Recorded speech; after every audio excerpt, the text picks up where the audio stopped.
বাংলাদেশের প্রথম মোটোভ্লগ হিসেবে আমি আপনাদেরকে বলতে চাই কেন বাংলাদেশে মোটোভ্লগ না করাটাই better. Oh sorry, the other side.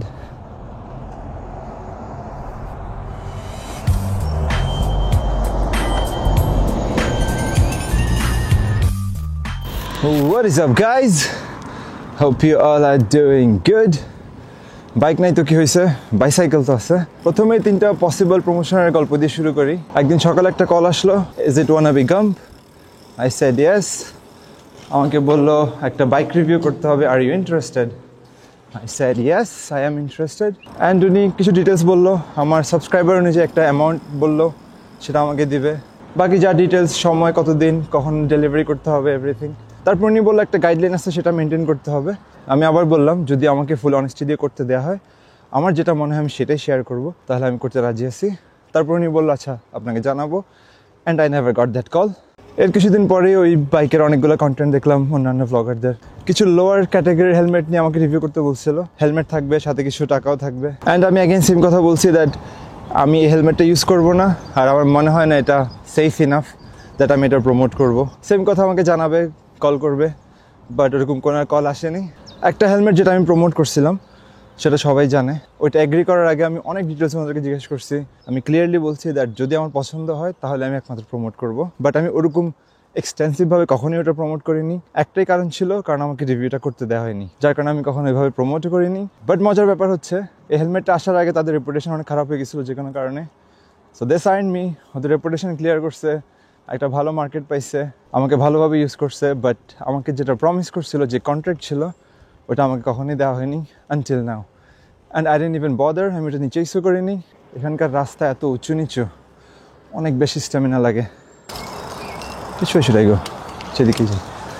Third example হচ্ছে একটা ইঞ্জিন অয়েলে। Oh my goodness, it's hard.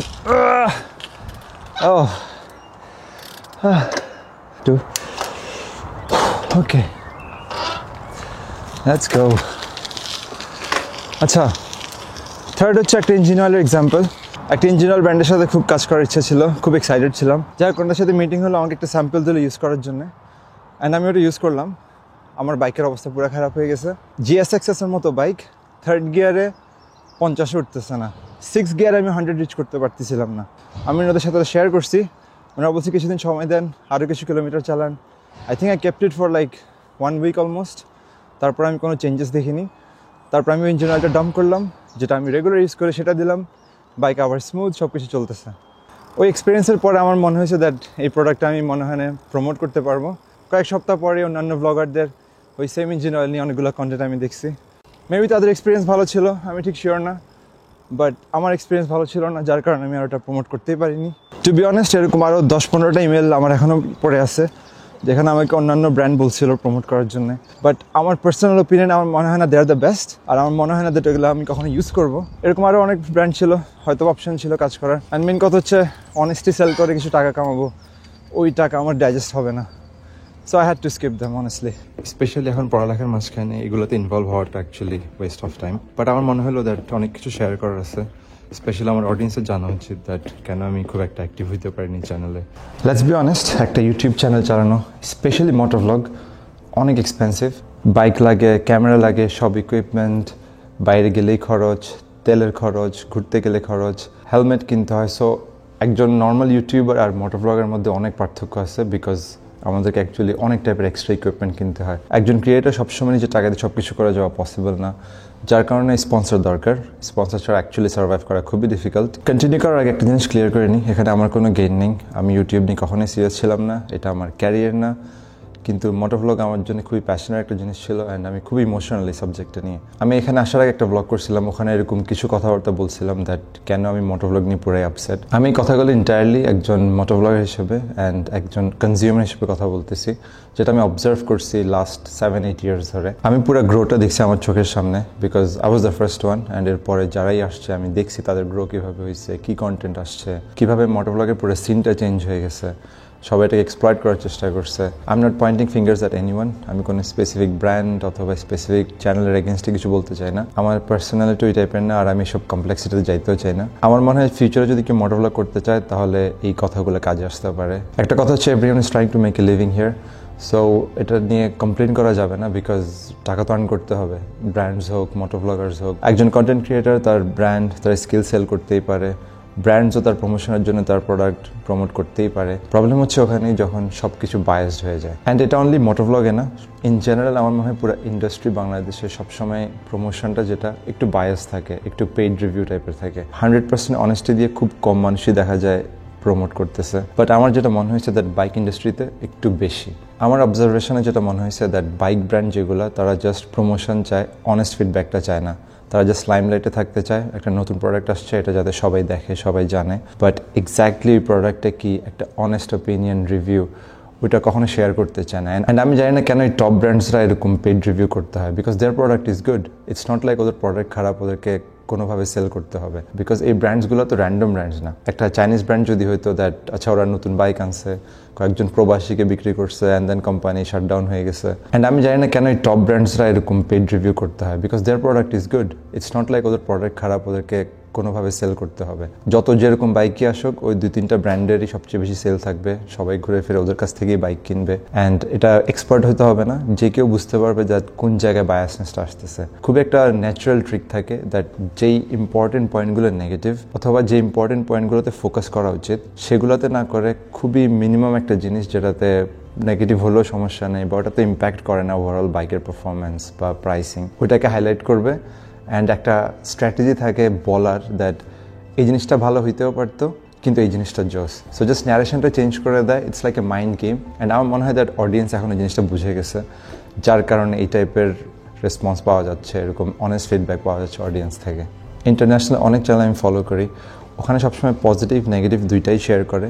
And then audience choose করুক তাদের যেটা মনে হয়। দ্যাট আমার যদি মনে হয় এই বাইকটার প্রাইস এটা হওয়া উচিত, আমার যদি মনে হয় এই নেগেটিভটা আমাকে কোনো ইম্প্যাক্ট করবে না, then they are welcome to choose what they want.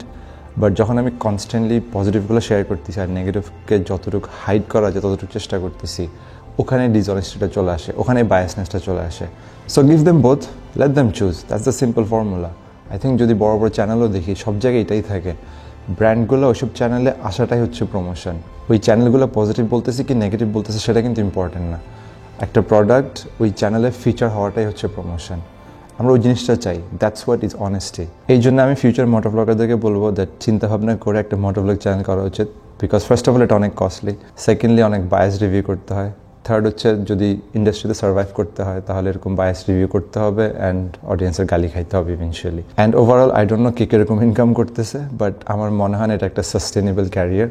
So I think একটা মেইন ক্যারিয়ার থাকা উচিত অ্যান্ড দেন পাশে হবি হিসেবে রাখাই যায়। Because moto blog is a fun thing, খুব মজার একটা জনার। বাট যখন এটাকে ক্যারিয়ার হিসেবে নিবে কেউ, then it gets very complicated and I don't support it. আর কেউ যদি আমার মতো স্ট্রং ইথিক্যাল পয়েন্টস রাখে তাহলে কোনোভাবেই সার্ভাইভ করা সম্ভব না। সেজন্য আমি কিছু মোটো ব্লগের সাথে ডাইরেক্ট শেয়ার করছিলাম দ্যাট সেল আউট হওয়া যাবে না। হোয়াট হ্যাপেন্স ইজ যখন কেউ বেশি ব্র্যান্ডের দিকে সাইড করবে তখন অটোমেটিকলি অডিয়েন্স হারানো স্টার্ট করবে। অ্যান্ড যেটা হবে that if you lose the audience তাহলে অটোমেটিকলি রিচ কমে যাবে অ্যান্ড তখন ব্র্যান্ডসও হারিয়ে যাবে। So eventually you are dependent on both ends, audience plus ব্র্যান্ডের দিকে ডিপেন্ডেন্ট থাকাটা খুবই রিস্কি, বিকজ দুই সাইডই ড্রাই হয়ে যেতে পারে। মনে রাখতে হবে ব্র্যান্ডস থেকে যাবে, ইনফ্লুয়েন্সার আসবে যাবে, বাট যে রেপুটেশনটা হারাবে এটা কিন্তু আর কোনোভাবে ব্যাক করা পসিবল না। অ্যান্ড এর আগে আমরা অনেক চ্যানেল দেখছি যারা এক্সট্রিম প্রমোশন করতো অ্যান্ড ওদের নাম্বারসও অনেক হাই, বাট এখন যদি আপনি চ্যানেলে দেখেন আগের না রিচ আছে, না ওই রেসপেক্ট, না রেপুটেশন, কিছুই নেই। কনস্ট্যান্টলি সুইচ করতো, আজকে এই ব্র্যান্ড টাকা দিছে, টোটালি ওদের সব কিছু ভালো, নেক্সট ডে ওরা স্পন্সর করতেছে, এই ব্র্যান্ডটা খারাপ হয়ে গেছে। কনস্ট্যান্টলি এগুলো করতো, ওদের রিচ বাড়ছে এইসব নেগেটিভিটি দিয়ে, বাট যে রেপুটেশন, যে রেসপেক্টটা হারাইছে ওটা কখনোই আর আর্ন করতে পারবে না। এই জন্যই বলি কারো যদি সেলফ রেসপেক্টটা খুব ইম্পর্টেন্ট হয় তাহলে এই টাইপের বায়াস রিভিউ না করাটাই বেটার।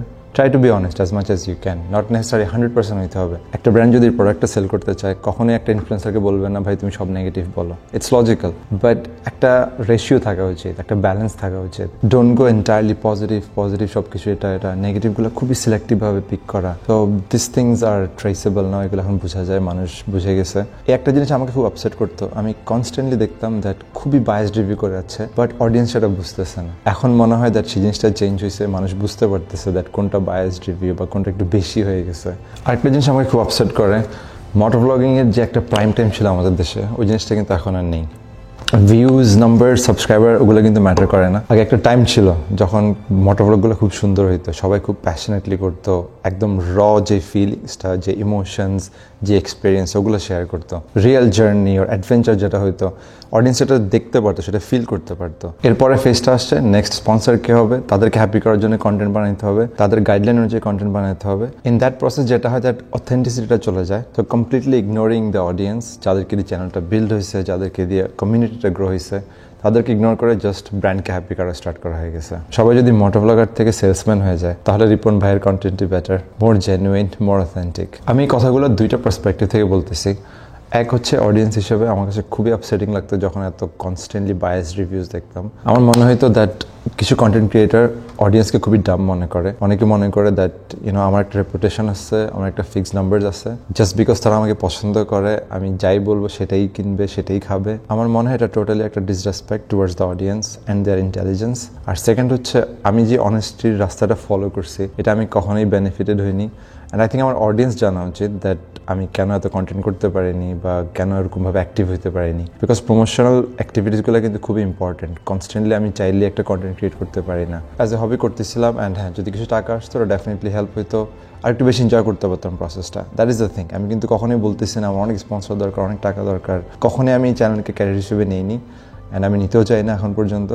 ইটস স্টিল আ হবি। যদি একটা সাইড ইনকাম, প্যাসিভ ইনকাম আসে আলহামদুলিল্লাহ, না আসলে কোনো সমস্যা নেই। আজকে যদি আমি ইউটিউব বন্ধ করে দিই, যদি কোনো কন্টেন্টও না বানাই, আমার কোনো রিগ্রেট নেই। If I can give back something to the audience, আলহামদুলিল্লাহ, ওইটাই আমার অ্যাচিভমেন্ট।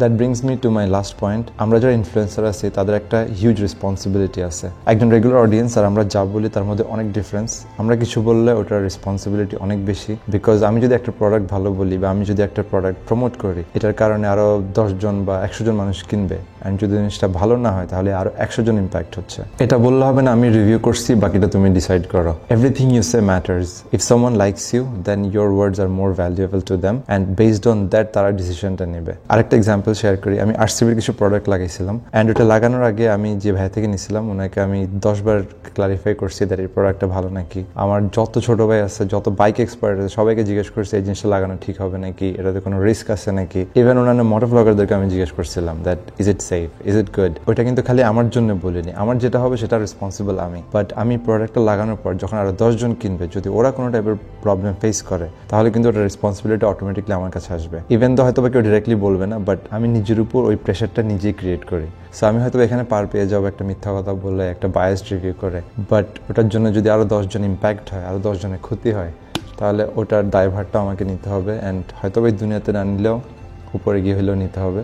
সো ওটা একটা অনেক বড় হিউজ ফ্যাক্টর আমার জন্য। যাই হোক, অনেক কিছু বলে ফেলছি, বলতে গেলে আরও অনেক কিছু বলার আছে, বাট চেষ্টা করছি যতটুকু ব্যালেন্স রাখা যায়, যতটুকু সামারাইজ করা যায়। অ্যান্ড আই উইশ সিনারিটা চেঞ্জ হয়। আমার মনে হয় ব্র্যান্ডগুলোর এত নেগেটিভ মার্কেটিং, এত ক্রেজি প্রাইসিং স্ট্র্যাটেজির দরকার নেই। They are very good brands, they have good product. Eventually ব্র্যান্ডের কিছুই হবে না, ইনফ্লুয়েন্সারগুলো গালি খাবে, ব্র্যান্ডের জায়গায় থেকে যাবে। So think about it. যদি আপনি মোটোব্লগ করতে চান, যদি এটাকে ক্যারিয়ার হিসেবে নিতে চান, then you should think hard. Specially বাংলাদেশে আমার মনে হয় না এটা খুব একটা ভালো option. I think that's about it guys. Ride safe, and inshallah I'll see you guys in the next vlog. Allah Hafiz.